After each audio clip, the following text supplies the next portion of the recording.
Hi everyone, welcome to Mr. Dyer's Musings. I'm Mr. Dyer, and today we're going to be taking a look at hatchets. Stay with me.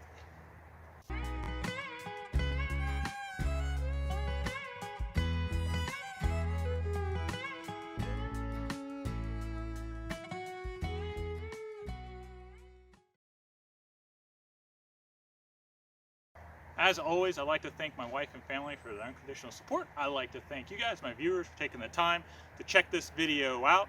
And I'd especially like to thank my patrons on Patreon, and I'd like to thank my longtime subscribers. Thank you for staying with me. I really appreciate it. We're almost up to 500 subscribers, and that's exciting to me. That's really exciting to me, and I appreciate you for staying with me on this journey that we've been on together. Okay guys, so we're going to take a look at 3 different hatchets that are in my collection. Now my time period spans between the 1920s and the 1930s. However, I only have one example that is actually technically within the period of my collection and impression. Some that has to do with costs, the rarity of the different things, because there are collectors, like serious collectors, for edged items, whether it be pocket knives, sheath knives, or hatchets. And I'm trying to look at it from a practical standpoint, not so much from a puristic collecting standpoint. So the examples that I have are examples that were available to scouts in the 1920s and 1930s. I'm only missing one example, and that's a Vaughn axe or hatchet. And I don't know if I'll get one of those. They are kind of hard to come by, and between the 3 that I have, and since it's just me and my 2 sons, I really don't know if I'll see a purpose in getting a Vaughn when one does come up. It'd be nice, but we'll see. Now the first one we're going to talk about is the Collins hatchet. Now the Collins hatchet that I have was made between 1923 and 1938. It has a flat pole.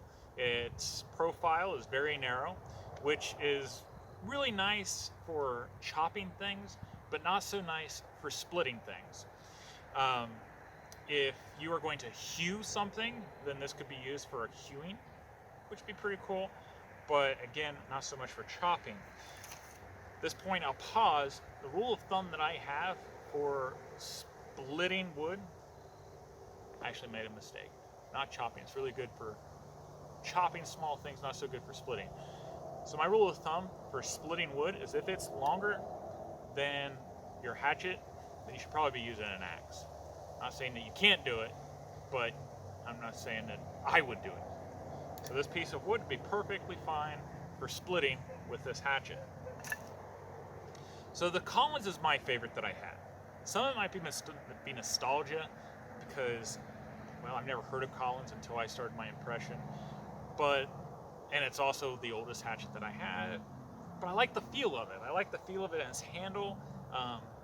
Me being a carpenter by hobby, I love having the feel of old wood in my hands, of an old tool. It keeps an edge extremely well compared to my other 2 examples, but I just really like it, and it's been my go-to. It's the perfect weight to carry on my hip or carry in a backpack as well, so I try to take that into consideration.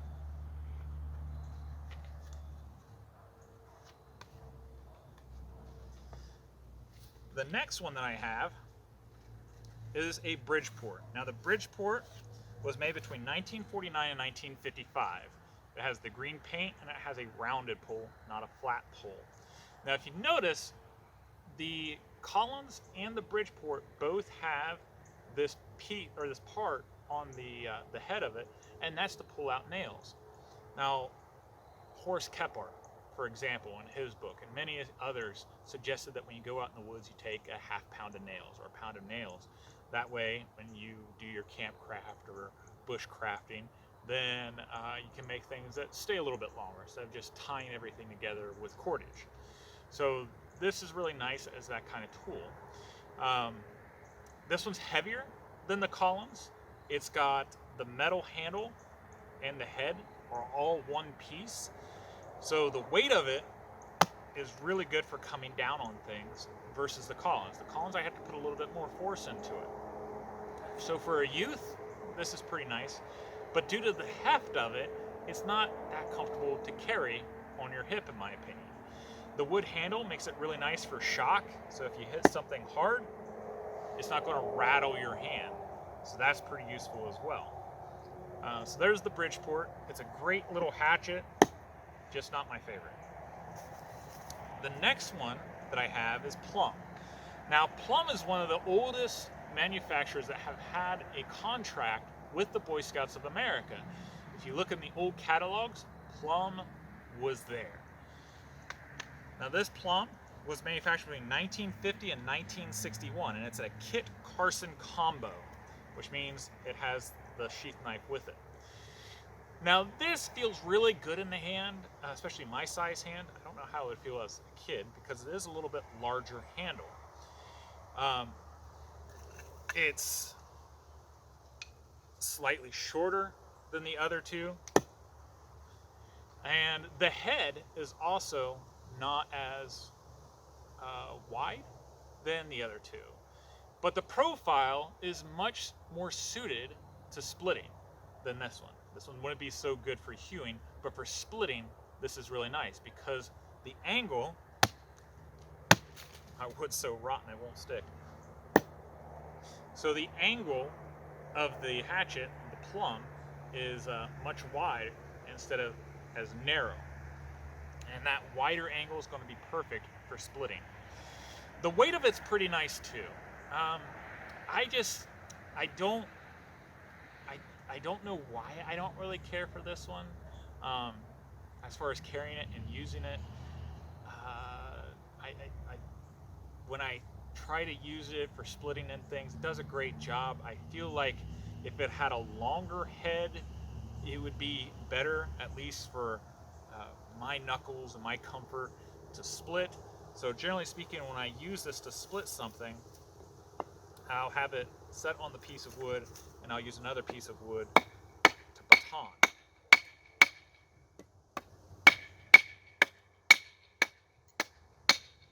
Like so.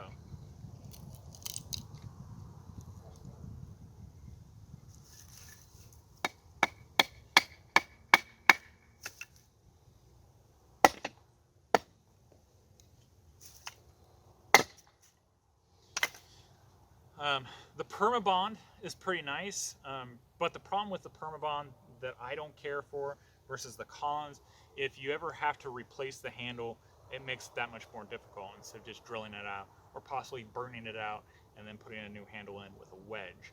But this one was pretty lightly used, and it's a pretty nice hatchet overall. You know, Plumb's been around for a long time. It's really well trusted. I don't have any issues with edge retention really on any three of these.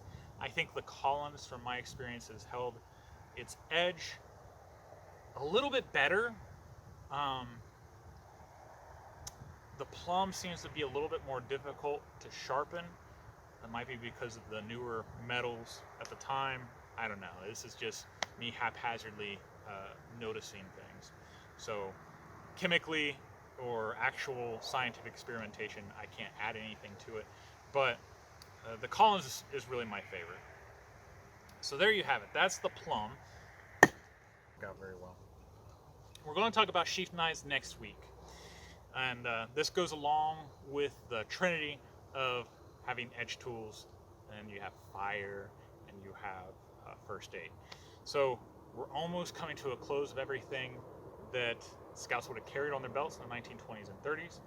I was trying to put this one off because there are just so many things that you can dive into when it comes to edge tools.